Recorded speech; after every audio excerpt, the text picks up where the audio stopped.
Halo sahabat Promkes di mana saja berada. Senang sekali bisa berjumpa lagi dengan Bapak Ibu sahabat Promkes dalam kegiatan edukasi melalui podcast.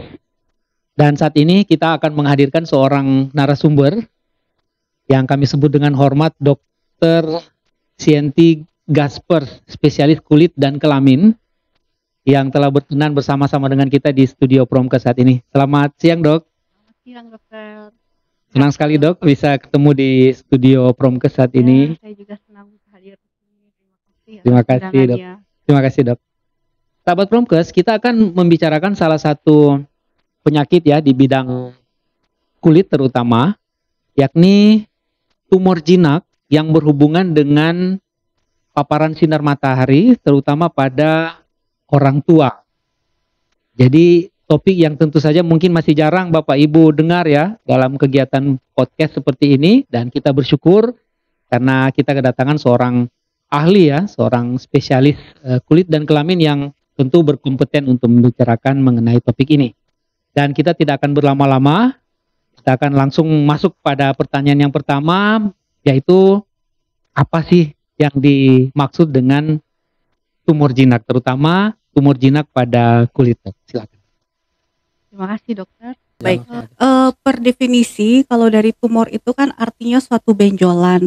Benjolan itu dapat tumbuh di mana saja dari permukaan tubuh termasuk di kulit.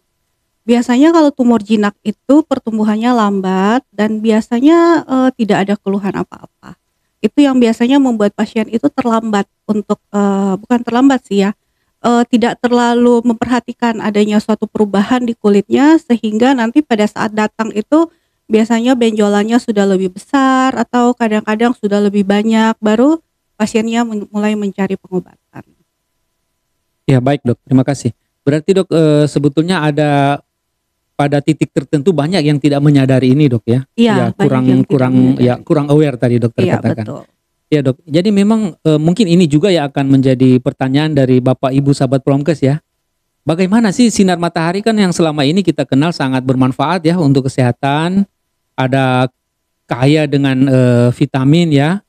Tapi ternyata sinar matahari juga paparannya itu bisa menjadi faktor risiko terjadinya tumor jinak pada kulit, terutama pada orang tua. Mungkin ini yang akan ingin dicari tahu, Dok.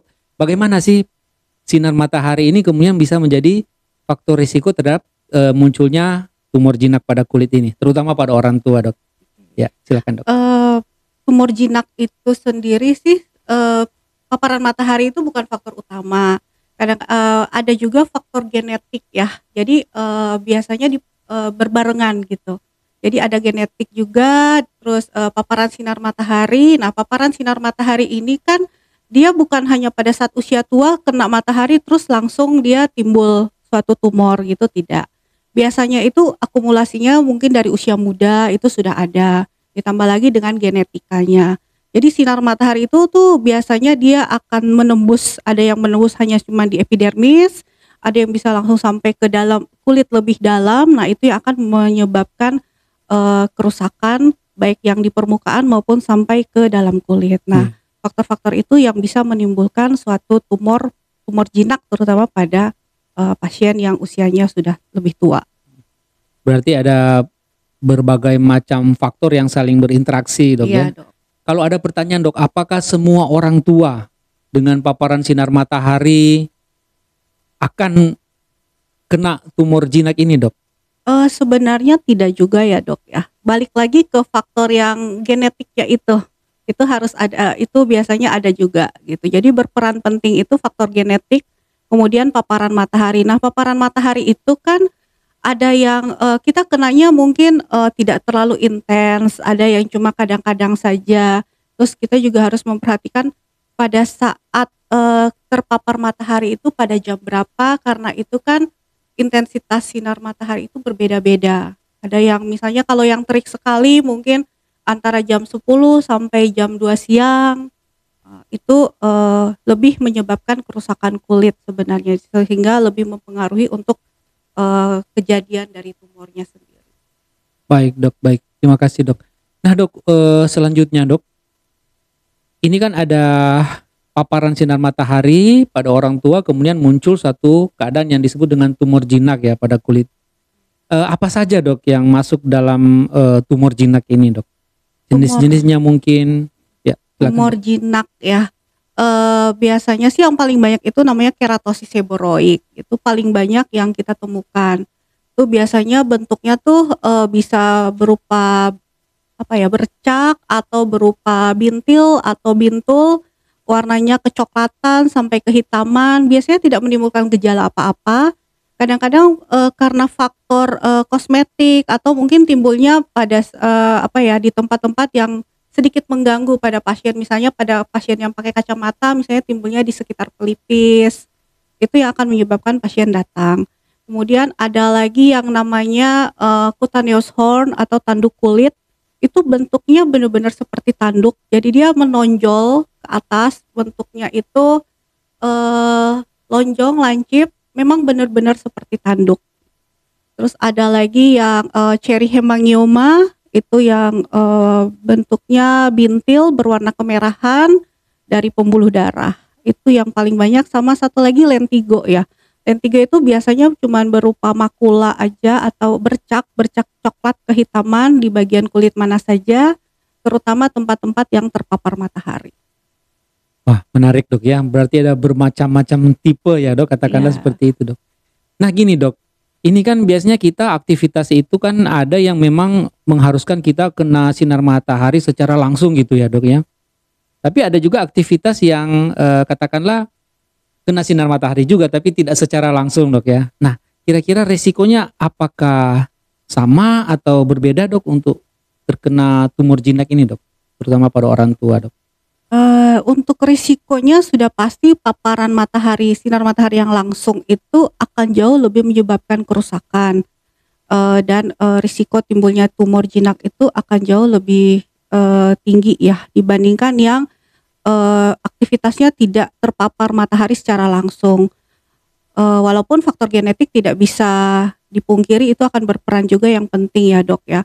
Tapi balik lagi bagaimana ke individu tersebut untuk melindungi diri dari paparan matahari. Walaupun dia terpapar matahari secara langsung tapi kan bisa ada pencegahan-pencegahan yang kita lakukan. Misalnya dengan memakai topi yang lebar, kacamata berwarna gelap, pakaiannya juga bisa pakai yang lengan panjang, terus pakai payung, yang terutama adalah memakai tabir surya sih, yang pastinya Iya. dokter. Berarti yang pasti pencegahannya itu melindungi paparan langsung ke Iya kulit dok betul ya, itu dokter, yang kita benar. lakukan. Nah dok begini dok, kadang kala kan dibalik kalau kita kembali ke statement awal tadi bahwa banyak yang kita tidak menyadari bahwa ternyata sudah mengidap penyakit ini ya dok.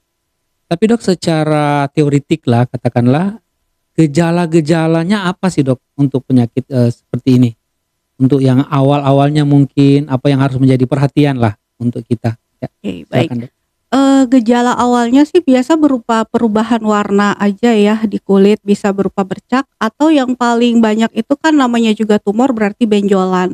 Jadi dia biasanya berupa ada benjolan kecil mungkin awalnya, yang bisa berwarna coklat, kehitaman, atau merah. Nah itu, biasanya tanpa gejala tuh. Jadi cuman ada tiba-tiba muncul benjolan aja pada kulit, dan bisa terjadi dimanapun dari tubuh kita. Nah itu suatu penanda bahwa sudah mulai ada suatu tumor di tubuh kita. Itu aja sih Dok awalnya, Hmm, namanya tumor berarti biasanya berupa benjolan paling benjolan ya banyak, iya betul. Dok. Nah ini dok, ini pertanyaan yang mungkin paling sering dan paling ditakuti ya mengenai keadaan-keadaan seperti ini. Apakah benjolan pada kulit ini dok atau tumor jinak ini kedepannya itu bisa menjadi kanker dok? Mmm, Ya, ada beberapa tipe yang memang bisa berubah menjadi keganasan memang ya Dok, dan juga ada yang memang merupakan dari awalnya juga sudah merupakan prekancer gitu. Jadi seperti, cutaneous horn itu yang tanduk kulit, itu memang bisa masuk ke jinak, tapi dia juga merupakan suatu prekursor dari suatu, keganasan yang namanya karsinoma sel squamosa. Jadi bisa saja seperti keratosis seboroid juga, itu kalau terus-terusan trauma atau misalnya dia ada gatal, tidak berdarah karena gesekan, itu bisa berkembang juga menjadi suatu karsinoma sel basal. Bisa saja dari jinak berubah menjadi ganas, itu sangat bisa. Iya. Nah, disinilah pentingnya kita untuk begitu menyadari ya ada benjolan di kulit, harus segera berkonsultasi ke dokter yang berkompeten. Dalam hal ini nih mencari spesialis kulit dan kelamin, Dok, ya, untuk bisa mendeteksi kondisi-kondisi apabila ada tumor jinak pada kulit, ya, karena ternyata memang bisa berkembang, ada tipe-tipe tertentu ya, Dok, ya, yang bisa berkembang menjadi suatu keganasan ya, Bapak Ibu. Nah, ini, Dok, pertanyaan terakhir mengenai tumor jinak pada kulit karena paparan sinar matahari ini, terutama pada orang tua, apakah ada obatnya, Dok? Dan kalau misalnya ada obatnya atau mungkin tindakan, apakah bisa berulang penyakit ini, Dok? Ya, silakan, Dok. Baik. Untuk pengobatannya kalau sudah benjolan biasanya kita angkat ya, Dok, ya. Untuk kemungkinan berulangnya bisa saja terjadi, balik lagi bagaimana individu tersebut, apakah faktor genetiknya itu ada, bagaimana individunya itu melindungi diri terhadap paparan sinar matahari, karena bukan hanya paparan sinar matahari langsung yang bisa menyebabkan terjadinya perubahan pada kulit, tapi paparan sinar matahari yang tidak langsung pun bisa. Jadi jangan dianggap sepele bahwa misalnya cuaca misalnya mendung atau hujan, itu sinar matahari kan tetap ada dan itu bisa tetap menembus sampai ke permukaan kulit kita, itu bisa mencapai 80% itu tetap tembus. Kemudian sinar matahari juga bisa dipantulkan misalnya melalui cermin, melalui permukaan air, melalui pasir di pantai, misalnya melalui rumput, itu juga paparan sinar matahari itu bisa terefleksikan untuk kembali ke untuk bisa ke kulit kita. Jadi perlindungan terhadap sinar matahari dengan menggunakan tabir surya itu sangat penting dalam pencegahan terjadinya tumor jinak terhadap manusia, terhadap kita. Iya. Bapak Ibu sahabat Promkes, sangat menarik ya dan sangat bermanfaat ya bagi kita untuk mengenal apa saja kondisi tumor jinak pada kulit ya, terutama akibat paparan sinar matahari yang baru saja dijelaskan ya dengan sangat komprehensif, sangat lengkap ya oleh Dr.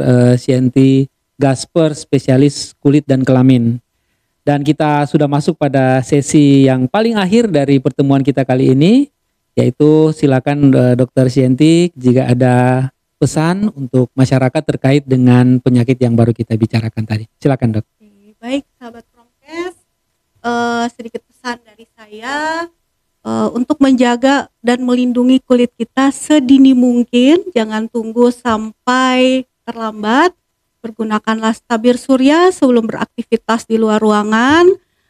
Kemudian juga mungkin bisa menggunakan perlindungan lain seperti topi yang lebar, menggunakan payung, pakaian yang tertutup, supaya menghindari kita dari kerusakan kulit akibat pajanan sinar matahari. Terima kasih. Baik, sekali lagi terima kasih banyak Dr. Sienti atas waktu, ilmu yang sudah dibagikan, sangat menarik dan sangat bermanfaat.